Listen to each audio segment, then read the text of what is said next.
Anyway, But good times are back there with for Disney with they've had a tough couple months, but better happy days are here again, huh? yeah, well, not just them, the movie business. I mean, it's all part of the fun, Richard. I think why you and I both love the movie business the way we do is that you can have a weekend like last weekend, which we were here last Monday on just Halloween weekend that was pretty much a disaster. Just and then this weekend there's a couple of real green shoots that came out of nowhere, but just it comes down to the movie, stupid. It's and that's always the Well, thing with you have to release them first of all. Oh yeah, well, you have to make them and release them, yes. But when you do, it's just because there's a thing to momentum, and that is always important to talk about. But if you have a movie that is well made, that feels fresh, people will come out for it, and more than you thought they would. This is so we're talking, of course, about Predator: Badlands here from Disney Fox. This is the first Predator movie under the Disney regime. So the last one was in 2018. The first theatrical film under the Disney regime for Predator, which I think is the fifth movie, sixth movie, something like that. Richard, this is like the slowest moving franchise. I had the same thought this weekend. I mean, over 40 years, you get six movies. So one movie every was the first movie, yeah, and then there was Predator 2, I think in 90 or 91, and then Predator. But then there's the AVP, Alien versus Predator films in 2004 and 2007. Then a Robert Rodriguez film in 2010, and 2018 had another Predator movie. And the funny is, like, they're kind of all unrelated, Richard. It's not like it's like, it's like Fast and Furious, where it's the same characters, and like it's an odd franchise. It's not like there's any plot that there's like hole in we left open the thing about how the Predator left his scarf on Earth and now he's got to come back. Yeah, this is not a Kevin Feige masterminded MCU or something that's going on here. I mean, you could really go into any one of those movies without having seen any previous one and not have to have anything explained to you. Yeah, I think that's part of the appeal. Frankly, not even like 5 seconds of. It's like, do you know what a Predator is? Yeah, I get a gist. All right, well, I think you're up to speed on the what's going on here, which gives you great flexibility. There was a film called Prey, which was again in the universe of this universe, and on Hulu in 2022. They did an animated movie that dropped in June on Hulu, which I think again is what's driving some of the increased interest in this. Again, it's kind of having streaming drive back to get the momentum back for a franchise that 2018 movie did okay. It wasn't like it was on all again, never been a genre that's been on fire at the the Disney Fox Corporation, but I think that momentum for this franchise was built, and now this is manifested in a film that so $40 million opening here, $80 million globally, above tracking expectations, all the above. So a solid opening, again, off of a weekend that was in a ditch, quite frankly. So coming off of nothing from a movie going perspective, and in October we're going to probably want to forget about, Richard. So it's nice to see it. It's also PG-13, and only one other film in the Predator franchise was PG-13, and that was the second highest grossing film in the franchise. Now there will be after this movie. So. And also, it's a good movie. I mean, the reviews, Rotten Tomatoes were good. The review, hey, that's one thing it comes down to. As much as like you can universalize this or whatever, Richard, it's like they made a good movie. It looked good. It looked fresh. And people came out. I mean, there's a lot to be said for nuts and bolts. I mean, I think like I kind of put this in the same category with the Jurassics. It's just like big monster chasing people, like do that well, and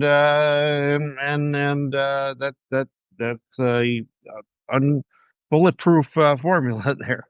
Yeah, and they put a little bit of a twist on it with just the creative storytelling, and it's it's if anything, it's a affirmation of just write a good script that's not cut and paste and not doing what you've done 10 times before and things like that. Again, this is I reeled them off, but I guess sixth movie in the franchise, whatever it might be. That's like, what else can we do here? Versus like, just put the Predator out in the jungle and have some people go, and then like it was not that kind of a movie. So kudos to them. I will These say, Badlands are treating us good, as the boss says. as the boss would say, exactly tied into the boss. But this has the ways to go. So it's an $80 million opening. They did spend $105 million reported on the movie, so this has to hit about 3x its opening to kind of make some theatrical money. So promising start, optimistic about it.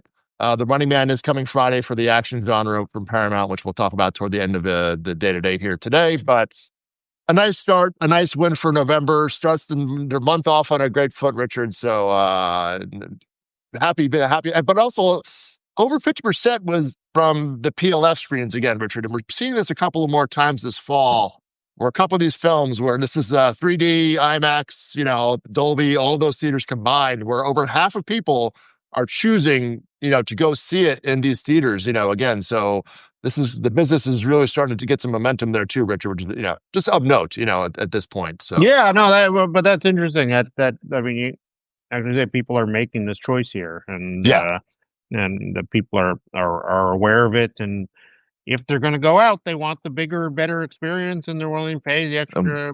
A few bucks to. Yeah. I mean, depends where you spend $4, something like that. Maybe in New York, I think it's extra about $4. Yeah. So yeah, I mean, it's also when you add up the whole price of the evening, with your Bavarian pretzel and and parking and $8 slushy and everything like that. Those extra few dollars on the ticket don't seem that much.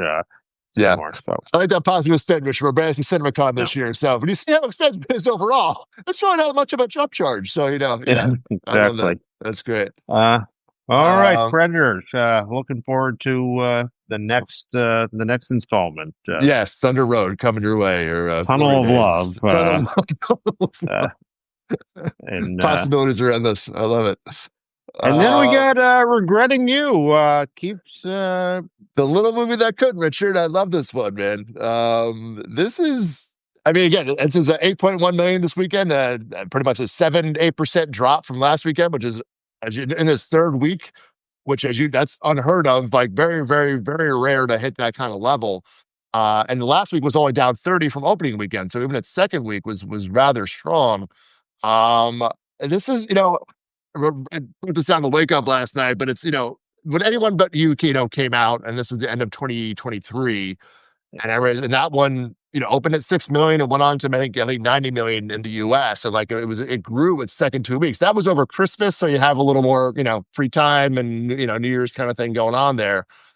This is the only film and that's, so it's been almost 2 years since that movie. 2 years since you've had another comp on a young female rom-com there. So this is more like a romance tragedy, but a Colleen Hoover. So whatever, let's call it a Colleen Hoover movie. But but a film that appealed. The opening night numbers were again 75% under 35, 80% women, and I'm like, oh, the word of mouth. I've not seen the film. I can't speak to its quality, but it's good to see a movie like this resonating again. Like people are just again third week in here. And it's doing this kind of number, Richard. It reinforces the theatrical business model to me. If you hit the right demo with the right products at the right time, you can catch fire like this, Richard. Yeah, well, everything in theatrical has become these giant four quadrant kind of action comedy is like the only genre that studios make anymore. And when you do something that's a little different, serving a particular sector well, people are excited to have a movie that feels like it's for them and not just another big bland thing that's out there. Yeah. No, and it's an event for a certain demo, and it's not a 4-quadrant, Deadpool event, but there's a lot of ways to make money and be creative at the box office, and this is one of them that again we used to do on a regular basis. It was like, yeah, we got this over here, and you got this one budgeted at 30 million, and this, and this is a. I mean, that's astounding that it's been 2 years between comps like this. I mean, it's I mean, there have been a couple of attempts, I guess, that you could put, it ends with us, but that was again, that was a whole other phenomenon of thing. But yeah, Colleen Hoover 2 for 2 here. So, And that's nice to see. as you point out on your in the wake up today, you either open giant or you have Right. word of mouth, which Yeah. depends on social media. And young women are known to use social media. Uh, Yeah. have been identified as as an active group there. Yeah. Uh, So if they love so something, and it's made, and again, you said, and it's made for them. Like we made something for you, like this is a thing. And we used to make comedies for people. We used to, like, again, like these movies that, yeah. that we used to do. And it's like, there can be, a real business in this. This is up to over $70 million globally. And we'll probably definitely top 100 million, if not, higher than that. And So my feeling about this from the beginning is that it will make its entire budget back many oh, times over on streaming. not to mention that, That exactly, Richard. Yeah. that everything in theatrical that it makes is just is advertising to give it more weight on streaming. Yes, if this had just dropped on Paramount Plus, this would have nowhere near the efficacy that it's having. And when it goes there in a couple of months, it'll I imagine be a nice hit for them there. Repeat viewing, it's Windows. The theatrical business model, to a T there, Richard. So. Repeat viewing till the end of time. There, that's the Hollywood motto on the sign on front. I think yes, exactly. Uh, Then we got a couple of new entries here, Richard, for adults, like older demos. Interesting. well, there's a bunch of things here as we sort of enter an Oscar season. There's sure. We got a bunch of things in that category. That and a few came out that you've got Sarah's Oil, you've got Nuremberg, Die My Love, and Christy here. Right. All of which seem to be following the same release pattern, which is, hey, there's all these screens open because there's no movie studios anymore. So let's just open as big as we can, even though there's no, there. So you open on 2,000 screens. You got to have some support to bring them, and I can't imagine what like Christie or Die My Love like in all those markets and all those places hitting all the groups that need to fill up 2,000 screens had anything like the support for that. So you just put it out there and I guess get what you're going to get on the first week, and if you paid 30 million for the right to buy it, then tough luck. All not a healthy sign is what I'm saying. Yeah, it's kind of, I don't, we're recalibrating this market, obviously, in terms of, expectations for these films. Might have done 8 million before. They're doing 4 million now and they open, who knows. There are different case studies just to break down. So Sarah's Oils and Amazon MGM Wonder Project pick, 4.5 million, but you got, half the audience was over 55, which is nothing. Again, it's great to have different product for different audience. But again, you're making 4.5 million, not 13 million on this. So to be temper expectations there. A+ cinema score. People love the movie. We'll see if that means word of mouth. We've not seen a lot of success with that so far. I think Nuremberg. Good. How many of these things are going to of these independent films opening this wide with no support and not a campaign to back them are going to instantly set the world on fire on first viewing and do anything other than start to wither, like 1 in 20, like where your hit ratio is probably not big. I think Sony Pictures Classics for Nuremberg probably has higher expectations. That opened to 4.1 million.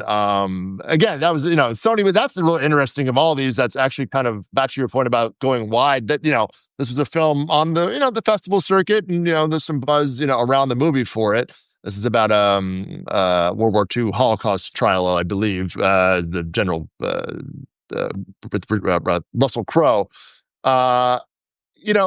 and this is again, half the audience here was over 55. So again, you have this like these two movies competing for older audiences in the same weekend. I think they think this will get word of mouth, and but it is interesting that Sony Pictures Classics, the studio known for that kind of New York, LA, giving a little more oxygen to something over time, just went wide with this. And they have Russell Crowe, Rami Malek. There's some names there in that, but we'll see. We'll see. It's a big thing on Sony's part. To your point, it could come and go in a week, or they're probably banking on again older audiences coming out over a few weekends here to see what happens. But different types of tactics, So where do you go with Die My Love and Christy then? It's honestly like two different chasms of like those two movies, Nuremberg, and Sarah's Oil, the over 50 crowd. And you have Die My Love, which is Robert Pattinson and Jennifer Lawrence. And then you had Christy with Sydney Sweeney going younger. And the older demo movies did better than the ones that were going after the younger demos for this weekend here. Die My Love, this is movies big, so they had big success with The Substance last year, which did very, very well for them financially. This is a big band. They bought rights at Cannes this year for $24 million, and it opened at $2.8 million. That it's a global release. We'll see if how it goes. But back to your point about tactics, Richard, and this went wide, or went to about 2,000 screens, as you said. The cinema score is a B+. So I think if they thought, it's a Lynn Ramsey directed film, and so you're gonna have love it or hate it there, Richard. And I think if they had gone the New York, LA, the 10-screen route, they probably figured we may not get to 2,000 screens to even. That's my only thinking on that as to why you would do that. Yeah, but I don't know. You would have opened it up with people that are more open to what a Lynn Ramsey film is, and maybe even have seen some of her previous films, instead of people who Predator Badlands wasn't playing at the right time, so they with Jennifer Lawrence and Robert Pattinson. And this looks like fun, into the Jennifer Lawrence movie and found this weird thing. I don't know. I don't get the strategy of these indie releasers. And anyone wants to, Richard at theankler.com, if anyone wants to email me and try to explain a case for it, that is a positive case. Yeah. And The Substance, I will say, last year did have that builds, off of Toronto, I think, where you saw it, and kind of had that more traditional, ramp up versus kind of a big one. Again, the cinema score is not great. We'll see what it does. Jennifer Lawrence is getting some, notice she's got a Gotham Award nomination. We'll see what other nominations come out, if it has any legs on it. But that's a tough one to kind of. That's a lot. They spent a lot of money. It's a big check they wrote for that kind of a movie, which I don't know that that expectation was going to be.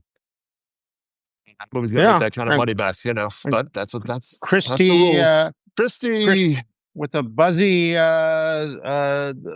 awards acting performance, the buzziest actress of our times, star of the aforementioned Anyone But You, right, and that, but playing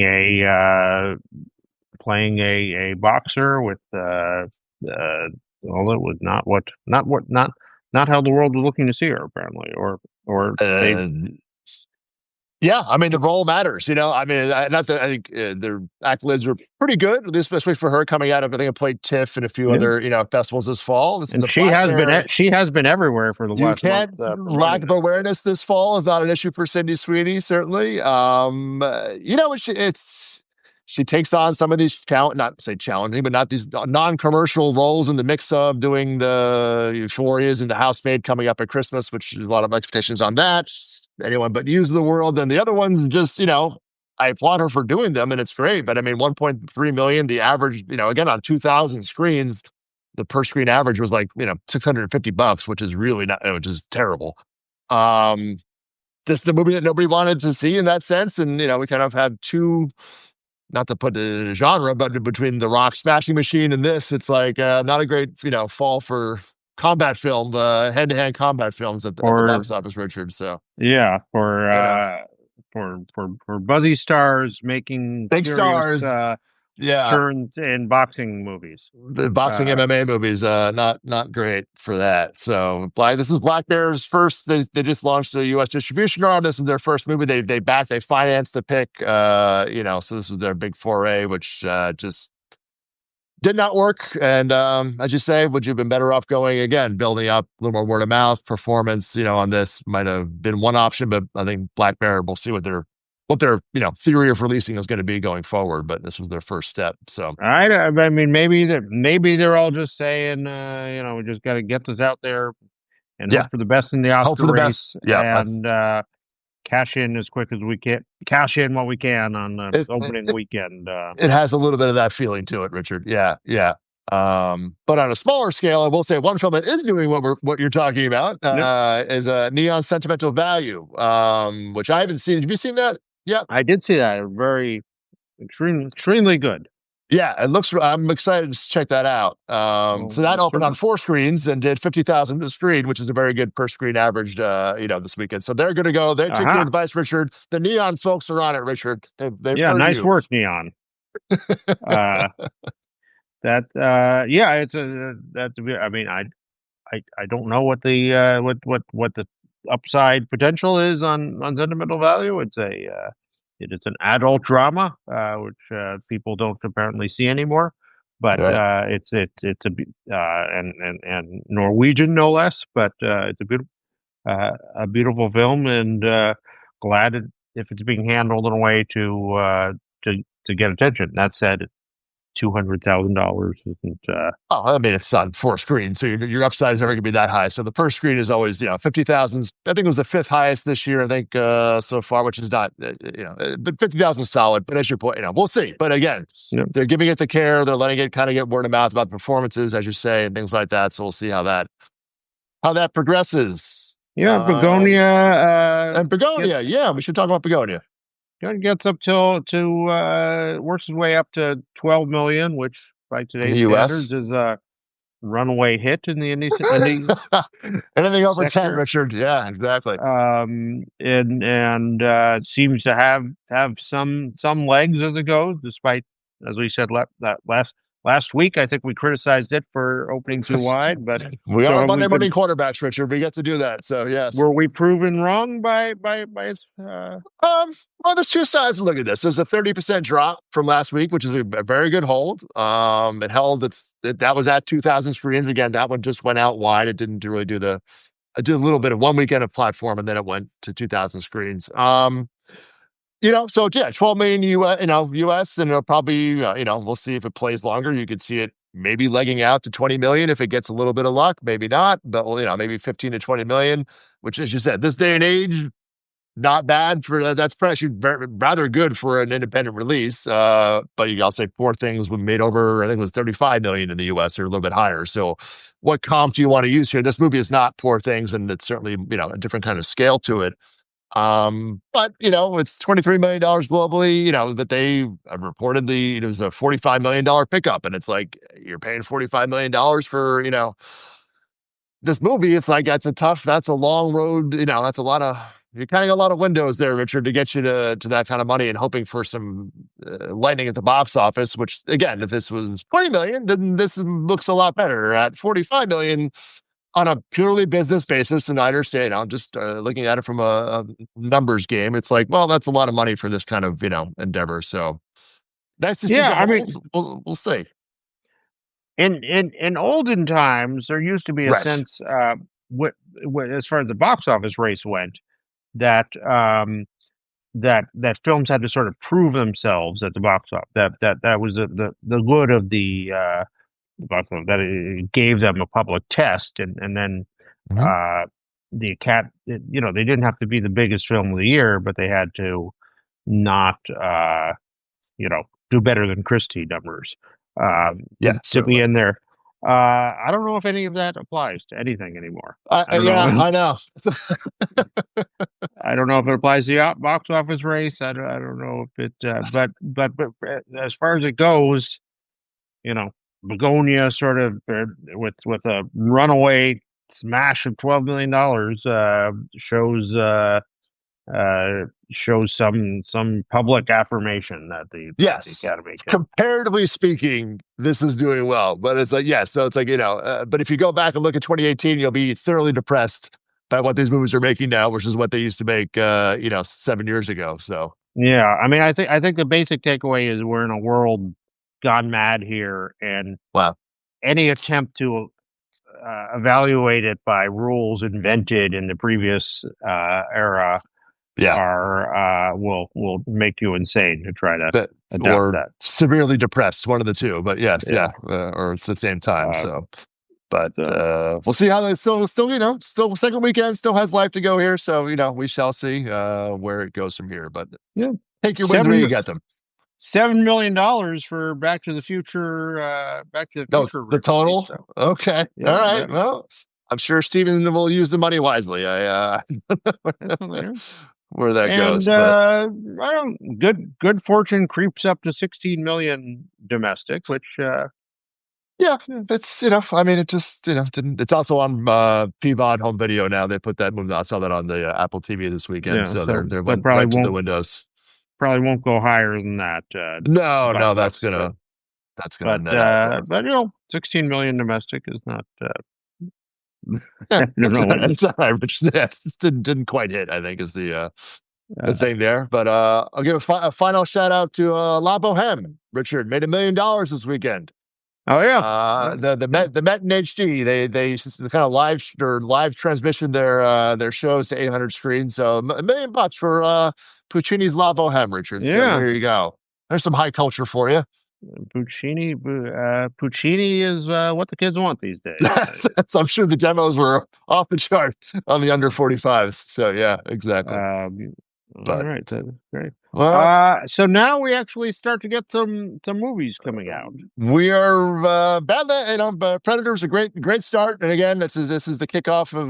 I mean, I don't say we call it the kickoff, but we're entering holiday movie season here. So we got Wicked 2 weekends away here, which will be the big. I'm telling you, have you seen that yet? Or are you? I have not. I went to the. I went to the. They had this event at the Dolby Theater where they had sort of a Wicked concert featuring the cast, which is now showing on Peacock.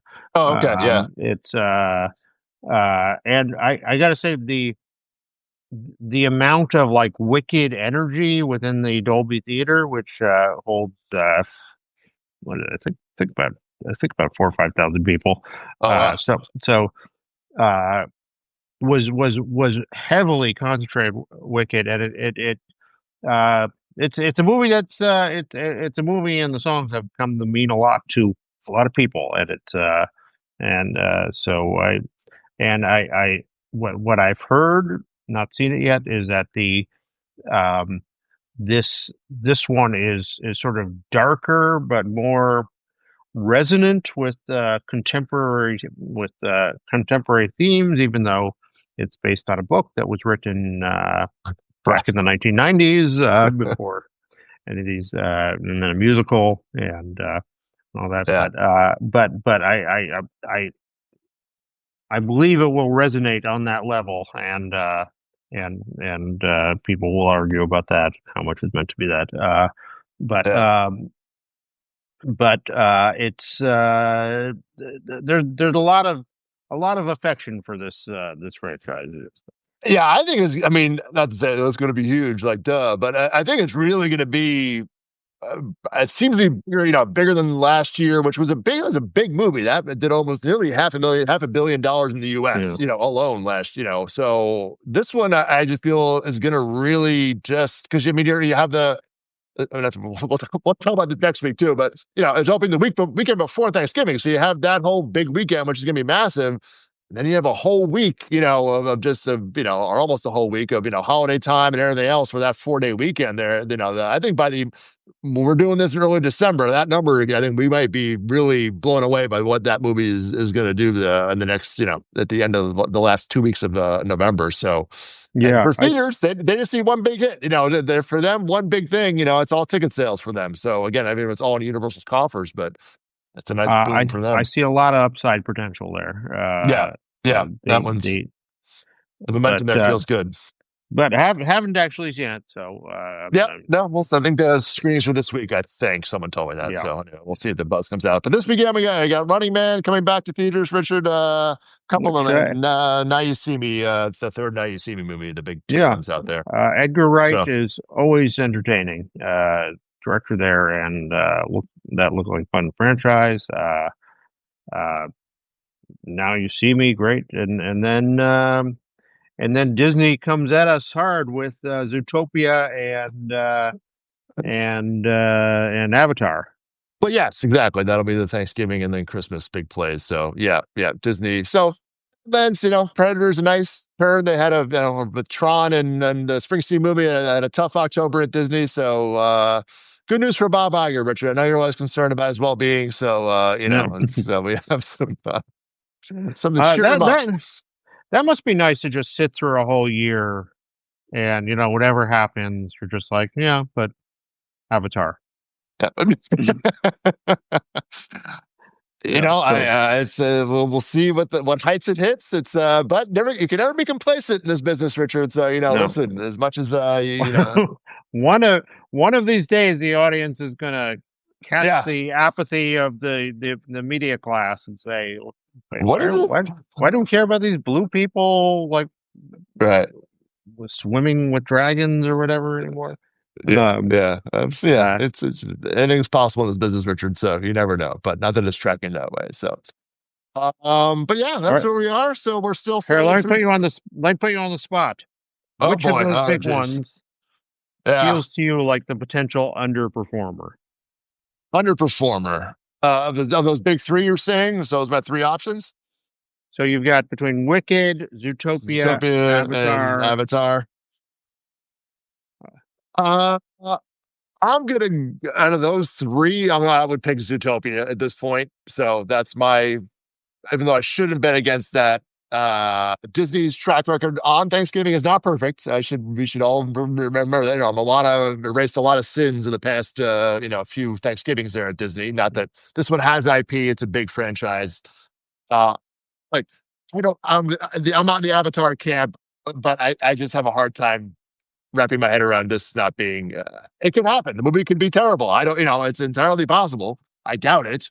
But I think Wicked's just going to blow the doors off the joint. So that one definitely not. So of those three, that would be the one I would. I could see the families going to Wicked maybe a little more than if you have kids you could probably bring to Wicked, maybe not. But if it's a darker movie, maybe not. But so that's where I go. What do you take out of those three? The correct answer is none of them. They're all they're actually. You can't do that. Stop Zootopia has the kind of young the 3 to 7 year old demographic to itself for the entire holiday season. I didn't say it was a great choice. I'm just saying of those three, I had to choose one. That was the one that I picked. So sorry, that was cheating. But you always sneak that in there, Rummy Rushfield. So all right. Well, before the Wicked opens, we will be ranking 1, 2, and 3 of our box office. Which one we're going to put on the line here. So we will be on the record, sir. So very good. Well, we'll see you next week. We'll see if these Badlands are still treating us good. Yes, Richard will get to work on his DJ choice for next week. Everybody, thanks for joining. Of course, if you came in late, of course the recording goes up this afternoon at theanchor.com. Richard, a pleasure as always to see you. Thank you all for joining us today. We'll see you next Monday. See you next week.